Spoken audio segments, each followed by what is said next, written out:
La discipline. Le mot même évoque des images de volonté, de contrôle, de rigidité. Dans l'opinion populaire, être discipliné est synonyme de posséder un ego fort, capable de maîtriser les impulsions et d'imposer l'ordre à sa vie. Pour cette raison, l'indiscipline est souvent perçue comme une faiblesse de caractère, une faute morale. Mais cette vision est simpliste et superficielle des mécanismes du psychisme humain. Lorsqu'on observe de plus près le comportement réel des gens, il devient évident que cette explication ne tient pas. Pourquoi tant de personnes échouent-elles à maintenir leur discipline, même avec de la motivation et des objectifs clairs ? Pourquoi les habitudes saines s'estompent-elles après quelques semaines ou mois d'efforts ? Pourquoi les objectifs, qui semblaient initialement importants, deviennent-ils pesants et insupportables avec le temps ?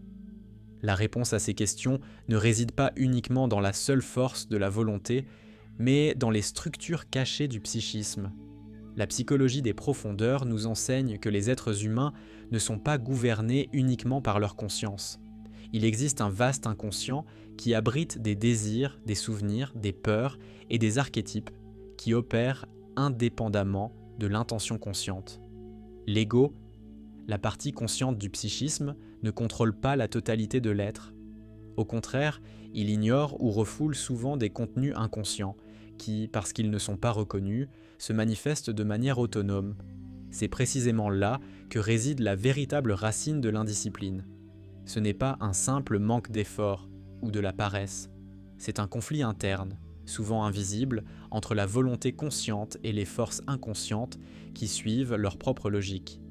Lorsque ces conflits ne sont ni reconnus ni résolus, des blocages, de l'autosabotage et le sentiment constant de se battre contre soi-même surgissent.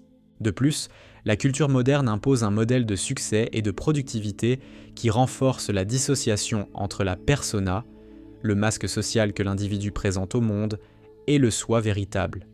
Beaucoup essaient de maintenir une image de discipline et de contrôle pour répondre aux attentes externes, mais intérieurement, ils vivent déconnectés de leurs propres désirs et besoins profonds. Ce désalignement génère tension et fatigue psychique, transformant la discipline en un effort artificiel et insoutenable. Par conséquent, bâtir une discipline véritable, solide et durable exige plus que des techniques d'organisation et de la volonté. Elle exige un travail psychologique profond, l'intégration du contenu inconscient, la confrontation avec l'ombre, l'alignement entre la persona et le soi et l'harmonisation de l'énergie psychique. Ce n'est que lorsque cet équilibre interne est atteint que la discipline cesse d'être un fardeau imposé et commence à couler naturellement. Cette vidéo explore 7 lois psychologiques qui aident à comprendre les mécanismes profonds qui soutiennent ou sabotent la discipline, basés sur les principes de la psychologie analytique. Ces lois révèlent le pourquoi tant de gens échouent dans leur tentative de se discipliner et comment il est possible, par un travail intérieur, de bâtir une discipline incassable. Il est courant d'imaginer qu'avec suffisamment de volonté, n'importe quelle habitude peut être formée, n'importe quel comportement maintenu. Cette croyance imprègne les livres de développement personnel, les formations de performance et les discours de motivation. Mais, du point de vue de la psychologie analytique, cette approche est naïve et vouée à l'échec. Pourquoi ? Parce que la volonté de l'ego n'opère pas dans le vide. Elle interagit avec l'ensemble du système psychique de l'individu. Et ce système est profondément façonné par des contenus inconscients qui ne peuvent être ignorés ou simplement refoulés. L'inconscient n'est pas un simple dépôt passif de souvenirs oubliés. C'est un champ dynamique où des forces autonomes, des désirs, des complexes, des images archétypales continuent d'agir et d'influencer le comportement.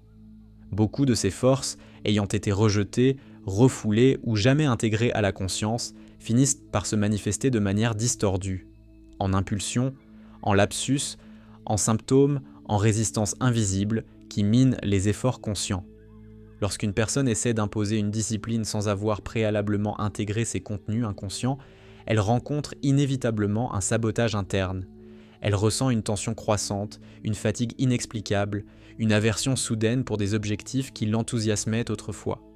Ce n'est pas qu'elle ne veut pas être disciplinée, c'est qu'une partie d'elle, une partie inconsciente, résiste à l'ordre de l'ego parce qu'elle n'a pas été entendue, comprise ou intégrée. De plus, plus le refoulement de ces forces est grand, plus le risque qu'elles s'expriment de manière incontrôlée est élevé. L'individu essaie de se forcer à suivre une routine rigide d'études, de travail ou de régime, mais se retrouve soudainement submergé par des compulsions, la procrastination, l'irritabilité ou même des maladies psychosomatiques. Ces symptômes ne sont pas de simples défauts de caractère, ils sont les signes d'un conflit non résolu entre le conscient et l'inconscient. La vraie discipline n'est donc pas construite par l'imposition, mais par l'intégration.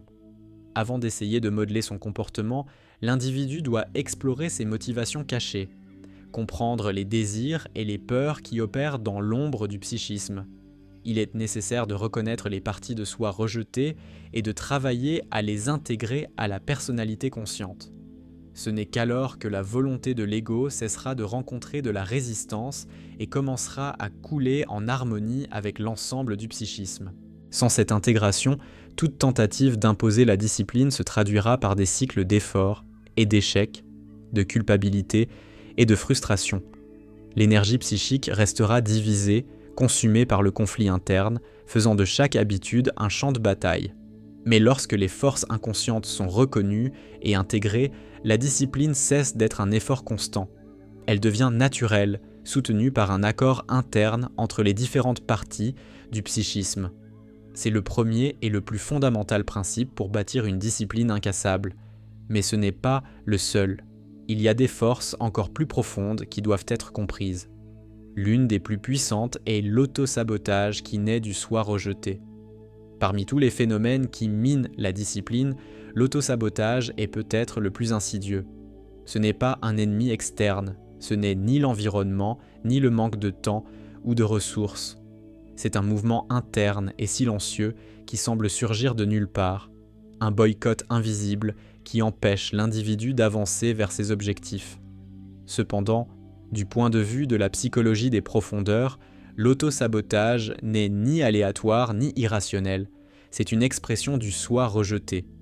Chaque personne porte en elle des parties qui ont été refoulées ou niées tout au long de sa vie, des désirs jugés inacceptables, des émotions interdites, des traumatismes non résolus, des facettes de la personnalité qui, parce qu'elles ne correspondent pas aux attentes sociales ou familiales, ont été reléguées à l'inconscient. Ces parties ne disparaissent pas. Elles continuent d'exister, chargées d'énergie psychique et cherchent des moyens de se manifester. L'une des formes les plus fréquentes est précisément le sabotage de la discipline et du progrès personnel. Lorsque l'ego essaie de construire une identité idéalisée, un soi discipliné, productif, contrôlé, il le fait souvent aux dépens de ses parties rejetées. Le résultat est un conflit interne. Le soi rejeté n'accepte pas d'être ignoré. Il agit comme une force compensatrice, apportant des impulsions contraires, créant des distractions, générant des comportements autodestructeurs, non par malice, mais comme une tentative inconsciente de restaurer l'équilibre psychique. Par conséquent, plus l'effort pour se discipliner est rigide sans intégrer ses parties, plus l'auto-sabotage a tendance à être intense. Un exemple typique, une personne décide d'adopter une routine de productivité extrême, niant ses besoins de repos, de plaisir ou d'expression émotionnelle. Au début, elle peut même maintenir la discipline pendant un certain temps, mais progressivement, les résistances commencent à émerger. Paresse, procrastination, distraction compulsive, irritabilité, perte de motivation. C'est le soi rejeté qui réclame sa place. Si ce mouvement est ignoré, il tend à s'intensifier, sabotant complètement le projet disciplinaire. Ainsi, une discipline véritable et durable ne peut être construite qu'à partir de la réconciliation avec le soi rejeté. Cela exige un travail intérieur de reconnaissance et d'acceptation de ces parties cachées. Il est nécessaire d'embrasser les aspects du psychisme qui ont été niés, de comprendre leurs origines et de leur donner une place légitime dans la vie psychique. Ce n'est qu'alors que l'énergie qui alimentait autrefois l'auto-sabotage pourra être redirigée de manière constructive. C'est un processus délicat et profond qui ne peut être résolu par des formules superficielles, mais il est absolument nécessaire pour ceux qui désirent une discipline qui ne soit pas une bataille constante contre soi-même. Car tant que le soi rejeté n'est pas intégré, l'auto-sabotage continuera d'agir subtilement, avec persistance, inévitablement. Mais il y a une étape encore plus profonde dans ce voyage. Même après avoir reconnu le soi rejeté, l'individu doit atteindre un niveau de développement psychique où sa discipline ne dépend pas d'un effort constant, mais émane d'un alignement authentique avec son soi véritable. Pour la psychologie analytique, la vraie discipline n'est pas un produit d'un effort aveugle ou du refoulement. Une volonté incassable n'est pas construite simplement en imposant des règles et en forçant le comportement. Le fondement profond de la discipline réside dans le processus d'individuation, le chemin par lequel l'individu cherche à intégrer toutes les parties de son psychisme et à devenir ce qu'il est en essence. L'individuation n'est pas un concept d'amélioration superficielle de soi. Il ne s'agit pas de devenir un soi idéal ou de suivre un modèle externe de succès. C'est un processus intérieur de reconnaissance, d'acceptation et d'intégration de tous les aspects du psychisme, conscient et inconscient, lumière et ombre, masculin et féminin, persona et soi. À mesure que l'individu progresse sur ce chemin, sa volonté cesse d'être fragmentée et commence à s'aligner sur un centre psychique plus profond et authentique. La plupart des gens vivent dans un état de conflit interne. L'ego veut une chose, l'inconscient en veut une autre. La persona exige un certain comportement, le soi exige un sens plus profond. Cette fragmentation draine l'énergie psychique et fait de la discipline un champ de bataille.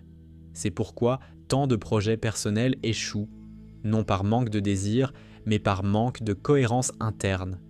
Lorsque l'individu avance dans l'individuation, cette situation change. En intégrant les contenus refoulés et en dissolvant les fausses identifications avec la persona, il commence à expérimenter une harmonie interne. Son énergie psychique, auparavant dispersée dans les conflits et les résistances, commence à s'organiser autour d'un axe central, le soi. La volonté devient plus fluide, plus cohérente. La discipline ne nécessite alors plus d'efforts herculéens. Elle devient l'expression naturelle d'un être psychique plus intégré. De plus, l'individuation apporte la clarté du but. Souvent, l'indiscipline survient parce que l'individu poursuit des objectifs qui ne correspondent pas à son soi véritable, des objectifs imposés par la société, la famille ou la culture. Cela crée une déconnexion entre le vouloir superficiel de l'ego et les motivations profondes du psychisme. Le résultat est la résistance, le désintérêt, la fatigue. Dans le processus d'individuation, l'individu apprend à distinguer les désirs authentiques des conditionnements externes. Il commence ainsi à investir son énergie dans des projets qui ont vraiment du sens pour lui, où la discipline coule beaucoup plus naturellement. La vraie discipline n'est donc pas un effort contre soi-même. Elle est le fruit d'un psychisme plus intégré, plus cohérent, plus aligné avec son centre profond. Et cela n'est atteint que par l'individuation. Mais même avec cet alignement croissant, il y a un aspect du psychisme qui, s'il n'est pas affronté, continuera d'exercer une influence puissante et cachée sur le comportement. L'ombre. Tant que l'ombre n'est pas intégrée, elle aura le pouvoir de compromettre même les projets les mieux intentionnés. L'ombre, dans la pensée de Jung, est un concept central pour comprendre comment l'inconscient influence le comportement humain. Elle est composée de tous les aspects du psychisme que l'ego rejette, nie ou refoule.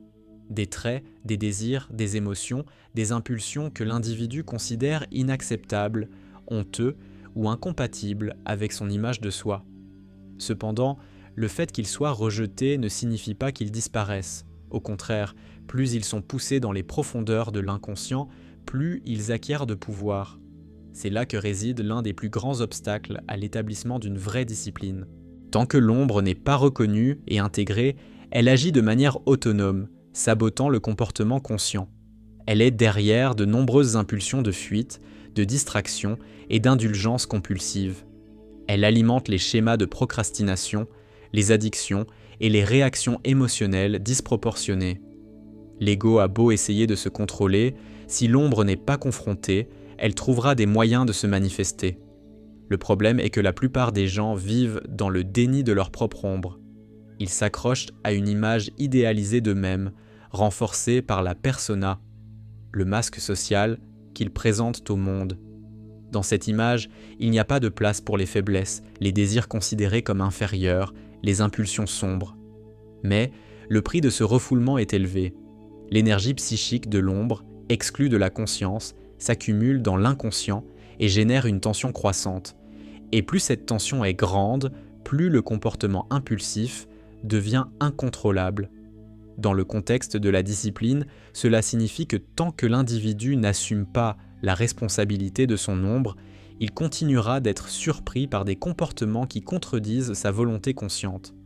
Par exemple, quelqu'un essaie d'adopter une routine de travail rigoureuse, mais découvre qu'en période de stress, il cède de manière répétée à la recherche de gratification immédiate, nourriture, divertissement, consommation. Un autre essaie de maintenir un régime d'entraînement discipliné, mais sabote constamment son propre effort avec des excuses et des retards. Ces comportements ne sont pas simplement un manque de volonté, ce sont des expressions de l'ombre non intégrée qui cherche sa place.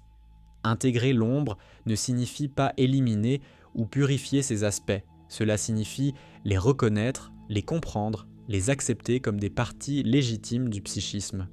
C'est un processus de connaissance de soi profonde qui exige courage et honnêteté.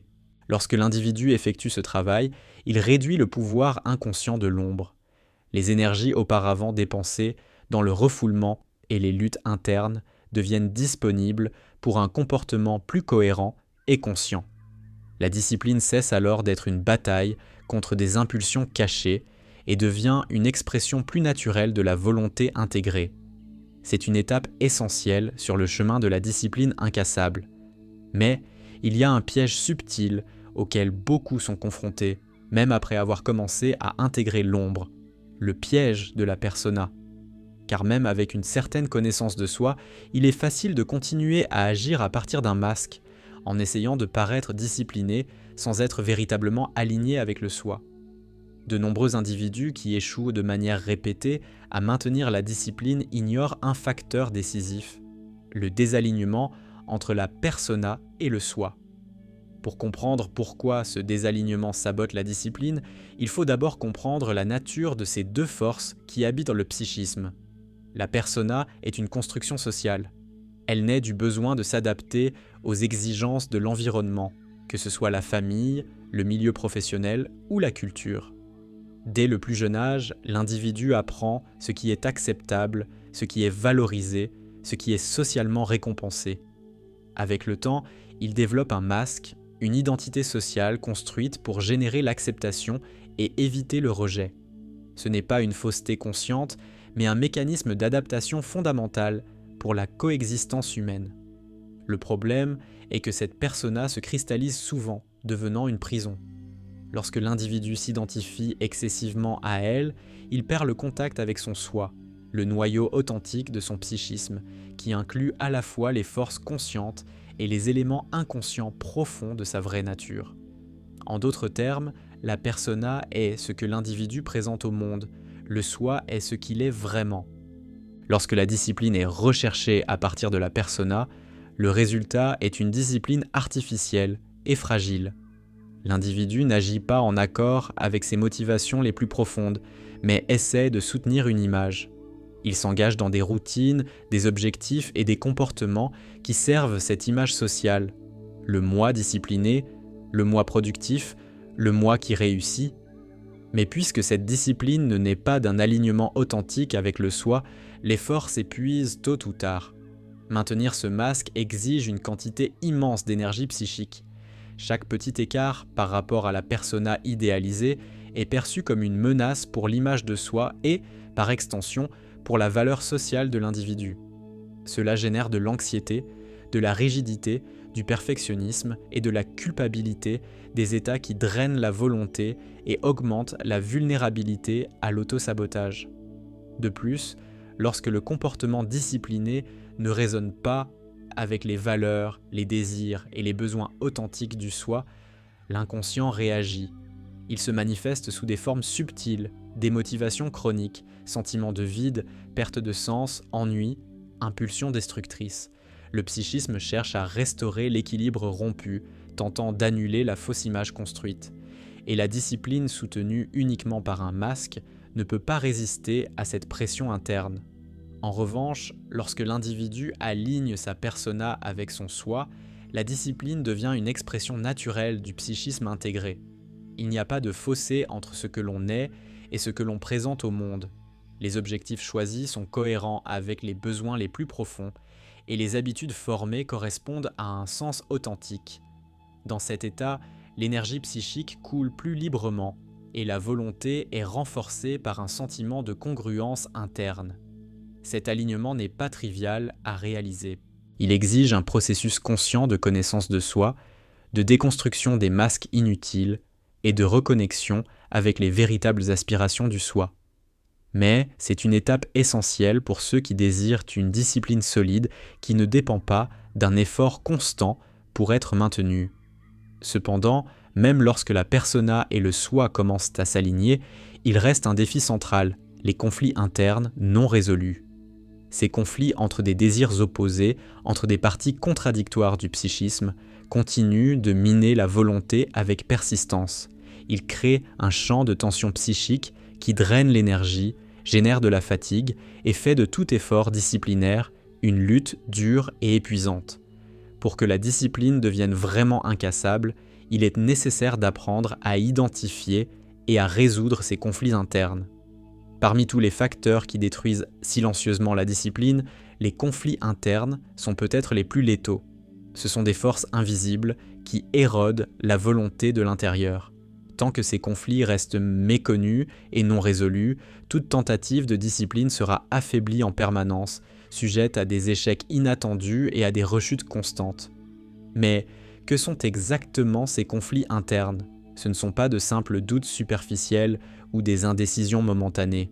Ce sont de profondes divisions au sein du psychisme lui-même, des chocs entre des désirs opposés, entre des croyances incompatibles, entre différentes parties du soi qui n'ont jamais été intégrées.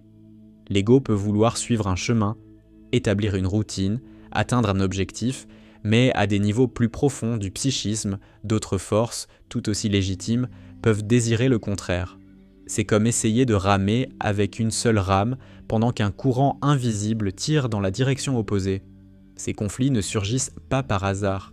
Souvent, ils sont le résultat d'une histoire de refoulement, d'expériences traumatiques non résolues, de complexes formés dans l'enfance, de schémas inconscients hérités. Des parties du psychisme restent figées dans le temps, portant des émotions et des croyances qui ne correspondent pas à la vie consciente actuelle. Lorsque l'ego essaie d'imposer la discipline sans avoir d'abord résolu ses nœuds psychiques, la résistance apparaît, non pas de manière ouverte et consciente, mais par la fatigue, la procrastination, l'irritation, le sabotage et la perte de motivation. Plus le conflit interne est intense, plus le drainage énergétique est grand. Il est important de comprendre que la volonté n'est pas une ressource illimitée, elle dépend de l'énergie psychique disponible.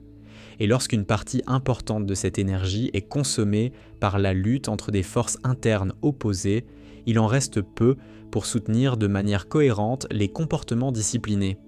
C'est pourquoi de nombreux individus connaissent un cycle d'épuisement.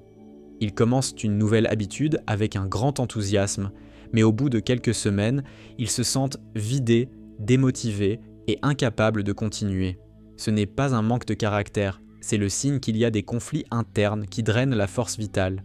De plus, ces conflits génèrent un état d'instabilité émotionnelle, saute d'humeur, focalisation fragmentée, sens du but affaibli. L'individu se sent divisé, sans axe interne clair. Dans cet état, la discipline devient presque impossible à maintenir, car chaque action exige un effort disproportionné. La solution n'est pas de simplement essayer de forcer davantage ou d'appliquer des techniques de productivité, cela ne fait qu'intensifier la tension et l'usure. Le chemin est différent, il est nécessaire d'identifier ces conflits, de comprendre leurs origines et de travailler à les intégrer et à les résoudre. C'est un processus profond de connaissance de soi et d'intégration psychique. Lorsque les conflits internes sont dissous, l'énergie psychique précédemment bloquée est libérée. La volonté est renouvelée. La discipline coule beaucoup plus naturellement car il n'y a plus de guerre interne sabotant chaque mouvement. Mais il reste un principe fondamental qui couronne tout ce processus, la relation entre énergie et sens. Car, même après avoir résolu les conflits, intégré l'ombre et aligné la persona et le soi, la discipline ne devient véritablement incassable que lorsque les actions sont connectées à un sens profond. Après tout ce qui a été dit jusqu'à présent, une vérité essentielle émerge. Aucune discipline, aussi bien planifiée ou structurée techniquement soit-elle, ne peut se maintenir à long terme si elle n'est pas connectée à un sens profond pour l'individu. Le psychisme humain n'est pas une machine qui fonctionne uniquement sur des ordres rationnels. Il est mu par le sens. Là où il n'y a pas de sens, il n'y a pas de vie, et là où il n'y a pas de vie, il n'y a pas d'énergie psychique pour soutenir le comportement discipliné. C'est l'une des grandes erreurs de nombreuses approches modernes de la productivité. Elles essaient d'enseigner aux gens à être disciplinés par des méthodes mécaniques, listes de tâches, horaires rigides, toutes déconnectées de la réalité profonde du soi. Le résultat est une discipline vide qui s'épuise rapidement, parce que l'énergie psychique, ce que Jung appelait la libido au sens large, ne coule durablement que lorsqu'elle est au service de quelque chose qui résonne avec le soi, quelque chose qui fait sens à un niveau existentiel, qui touche les fibres les plus authentiques de l'âme. Lorsque ce que l'on fait manque de ce sens, le travail devient aride, monotone, lourd. La volonté s'épuise rapidement, mais lorsqu'il existe un lien profond entre l'action et le sens, l'énergie semble inexhaustible. Il n'est plus nécessaire de faire des efforts herculéens pour maintenir la discipline. Le flux même de la vie interne soutient le mouvement. Les tâches ne sont pas de simples obligations, elles deviennent des expressions d'un but plus large. Par conséquent, l'étape finale, et peut-être la plus décisive, dans la construction d'une discipline incassable, est la recherche de cet alignement avec le sens. C'est se demander honnêtement, pourquoi suis-je en train de faire ce que je fais ? Quelle est la valeur profonde que cet objectif, cette habitude, cette routine porte que pour moi ? Et s'il n'y a pas de réponse, si ce qui est fait ne résonne avec rien d'authentique, il est peut-être temps de réévaluer ses propres choix. Car aucune quantité d'effort ne peut compenser l'absence de sens. C'est le chemin qui mène non seulement à une discipline plus forte, mais à une vie plus pleine, plus cohérente, plus vraie. Une vie où les comportements quotidiens ne sont pas de simples répétitions mécaniques, mais des manifestations authentiques d'un soi intégré et conscient. Maintenant que vous avez compris ces 7 lois psychologiques qui soutiennent la discipline incassable, il est temps de réfléchir. Quelle est celle qui a le plus résonné en vous ? Où sentez-vous que vous devez encore travailler plus profondément dans votre propre processus ? Laissez votre commentaire ci-dessous. Partager vos idées est une manière puissante de consolider l'apprentissage et d'inspirer les autres à faire de même. Et n'oubliez pas de vous abonner à la chaîne et de continuer à regarder les prochaines vidéos. Elles sont également essentielles pour approfondir ce voyage de connaissance de soi et de transformation. Ne manquez rien, chaque élément de cette connaissance est important.